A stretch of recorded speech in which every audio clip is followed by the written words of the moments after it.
25 जुलाई 2001 को दोपहर 1:30 बजे सांसद फूलन देवी को उनके ही दिल्ली बंगलों के सामने 3 नकाबधारी आदमियों ने गोली मारकर हत्या कर दी। तो क्यों एक सांसद को दिन के उजाले में खुलेआम गोली मारकर हत्या कर दिया गया? आइए विस्तार में चर्चा करते हैं। नमस्ते दोस्तों, मैं गार्गी आप सबको मेरे चैनल क्राइम टॉक में स्वागत करती हूँ। आज हम फूलन देवी के जीवन, उनकी कठिनाइयाँ और जीवन के उतार चढ़ाव का विश्लेषण करने जा रहे हैं। मेरे साथ अंत तक बने रहे और मुझे अपना सपोर्ट देते रहे।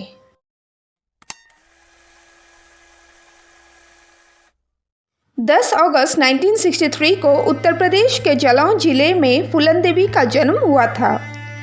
मुल्ला और देवी दिन मल्लाह के 4 बच्चों में फूलन सबसे छोटी थी। फूलन देवी बचपन से ही अन्याय के विरुद्ध आक्रामक सोच रखती थी। एक बार उनके पिता और चाचा के बीच एक ज़मीन का टुकड़ा को लेकर झगड़ा हो गया और गुस्से से आग बबूला होकर फूलन ने अपने चचेरे भाई को पीट दिया। पर यह मामला यहीं सीमित नहीं हुआ और फूलन अपने हक के लिए खेतों के बीचों बीच धरने पर जा बैठी। इस पर उन्हें अपनों का गुस्सा भी झेलना पड़ा, पर वो नहीं मानी। फूलन के इसी उग्र स्वभाव के कारण उसके पिता को अधिक मुश्किलों का सामना करना पड़ रहा था। आए दिन गांव से फूलन की शिकायतें आने लगी। इससे तंग आकर फूलन के पिता ने महज 11 साल की उम्र में उससे 3 गुना अधिक उम्र के एक आदमी से उसकी शादी करवा दी। यहीं से फूलन के जीवन में एक नया मोड़ आ गया। फूलन देवी का जीवन एक जलती हुई आग में तब्दील हो गई। उनके ससुराल वाले तो छोड़ो, यहाँ तक कि उसके पति भी उसके प्रति ठीक व्यवहार नहीं करता था। यहाँ तक कि इतना कम उम्र होने के बावजूद उसका पति उससे जबरन शारीरिक संबंध बनाने लगे।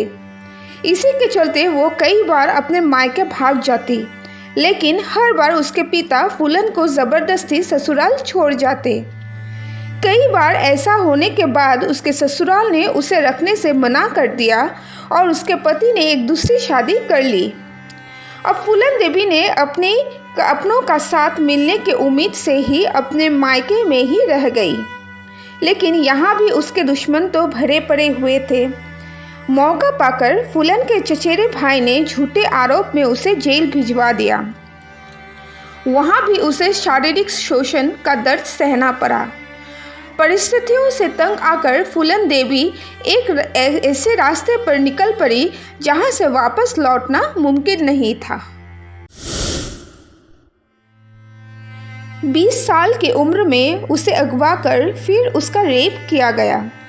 इस बार फूलन खुद ही हथियार उठाने का फैसला कर चुकी थी। वो अपने एक रिश्तेदार की मदद से डाकुओं के गिरोह में शामिल हो गई।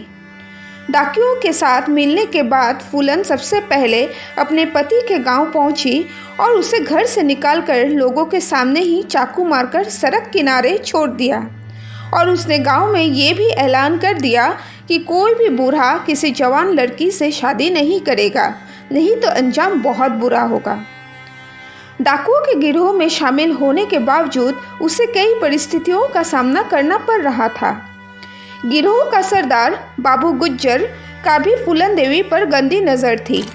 वो कई बार फूलन देवी के साथ ज़बरदस्ती करने की कोशिश करता था और एक बार जब गुज्जर फूलन देवी को परेशान कर रहा था, तब उसी गिरोह का एक आदमी विक्रम मल्ला, जो फूलन देवी से प्यार करने लगा था, उसने बाबू गुज्जर को जान से मार दिया।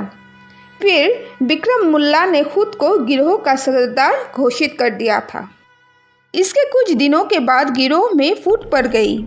गिरोह में एक ठाकुर समाज का लाला राम नामक डकैत था, जो विक्रम जैसे छोटे जाति डकैत के नीचे काम नहीं करना चाहता था।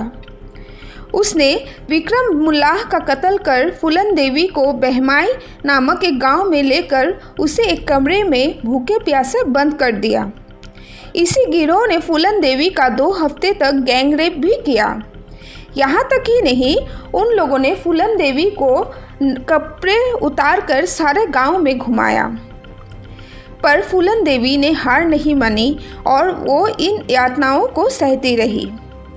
फिर कुछ दिनों बाद फूलन देवी के कुछ पुराने साथियों को जब उनके साथ हो रहे दुष्कर्मों के बारे में पता चला तो उन लोगों ने किसी तरह फूलन देवी को वहां से छुड़ाया और अपने एक दूसरे डकैत का गैंग बना लिया और खुद फूलन देवी ने अपने आप को गिरोह का सरदार घोषित कर दिया। इसके ठीक 7 महीने बाद 14 फरवरी 1981 को फूलन देवी अपने गिरोह के साथ बहमाई गांव पहुंची।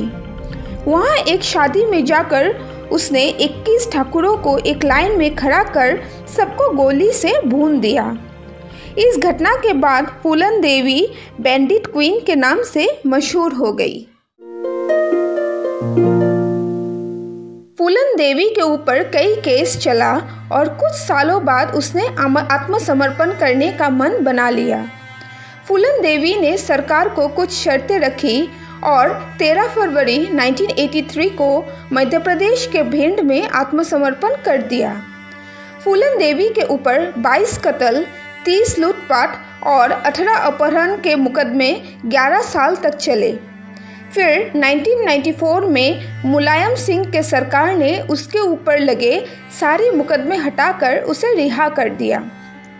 1996 को फूलन देवी समाजवादी पार्टी के टिकट से मिर्ज़ापुर की सीट जीतकर सदन का हिस्सा भी बनी। उनकी यह जीत इस बात का सबूत है कि वो कहीं ना कहीं लोगों के दिल में अपनी जगह बनाने में सफल रही। लेकिन अतीत को तो सामने आना ही था। यही अतीत शेर सिंह राणा नामक एक व्यक्ति के रूप में सामने आया, जो अपने आप को बहमाई गांव के ठाकुर समाज का बताता है। उसने 25 जुलाई 2001 को दिल्ली में फूलन देवी को गोली मारकर हत्या कर दी। उसका कहना है कि उसने फूलन देवी को मारकर बहमाई के नरसंहार का बदला लिया है। फूलन देवी को लेकर लोगों का अलग अलग राय सामने आता है। कोई उसे नरसंहार करने वाले दरिंदे मानते हैं तो कोई उसे गरीबों के लिए फरिश्ता मानते हैं। खैर, ये तो मानना पड़ेगा कि उन्होंने अपने जीवन में बहुत से कठिनाई देखी है। आपको क्या लगता है, मुझे कमेंट कर ज़रूर बताइए। धन्यवाद।